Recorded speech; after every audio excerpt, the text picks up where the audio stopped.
entre les factures, le loyer et puis bon, les dépenses personnelles entre l'essence et tout ça, on a du mal à joindre les deux bouts. Mon mari qui a été licencié économique, j'ai pas peur de le dire, hein, la crise elle est là pour tout le monde, elle n'est pas pour moi. Et puis en étant maman de 3 petits-enfants, faut bien qu'on se débrouille et puis des fois je dis heureusement qu'on a Resto du Cœur. On a le lait, on a surtout les boîtes, tout ce qui est légumes, tout ce qui est fruits, tout ce qui nous dépanne, quoi.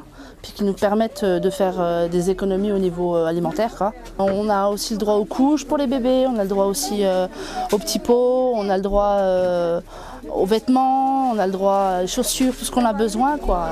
Moi je dis franchement c'est bien. Là, c'est le dépôt départemental, c'est le dépôt de stockage et de logistique, si on peut dire, pour utiliser les mots à la mode, de l'ensemble de l'activité du département. Il y a toujours ce qu'il faut pour pouvoir préparer une semaine de repas dans l'ensemble des centres. Chez nous, ça fait à peu près 70 tonnes de produits alimentaires. L'année dernière, on était à 800 000 repas. Alors, 800 000 repas, ça fait du bruit, hein. Ça fait en tonnage, on ne l'a jamais calculé, mais étant donné que 8 000 repas pour une semaine, ça fait 60-70 tonnes, on multiplie par 100. Vous voyez à peu près le tonnage que ça peut représenter sur l'ensemble de la campagne, d'hiver uniquement. Là, on a une chambre froide avec des produits frais. Ça, c'est de la récupération des magasins, ça par exemple. Ça, c'est la récupération de ce matin sur les magasins, hypermarchés. Des produits ou un peu d'aspect, ou des fois des palettes qui refusent, parce que ça arrive des fois qu'ils soient livrés et que c'est pas la bonne date ou c'est pas le bon produit, alors ils refusent le truc et du coup on nous les donne. Soit c'est des produits qui sont un petit peu abîmés en apparence ou sur le dessus d'une palette, il y a quelque chose qui ne va pas, donc ils balancent toute la cagette. Ou alors des produits qui sont à proximité de la date limite de consommation.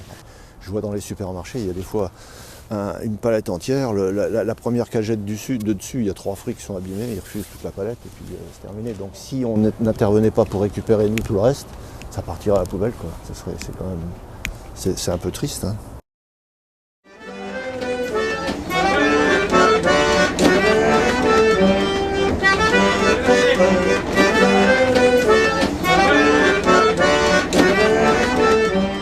À la fin du mois, j'ai quand même des difficultés à clôturer le mois. Mais moi, je suis déjà un cas. Mais moi, je pense encore à ceux qui sont encore plus dans la misère que moi. Parce que moi, j'ai envie de faire aussi quelque chose pour ceux qui sont encore pires que moi. Parce que tout le monde ne vient pas au Bus du Cœur. Tout le monde ne vient pas dans les... Donc il faut aller au-devant de ces personnes-là. Un petit café, vous plaît. Ouais. Hein? Après, je ferme. Merci. Salut. Au revoir.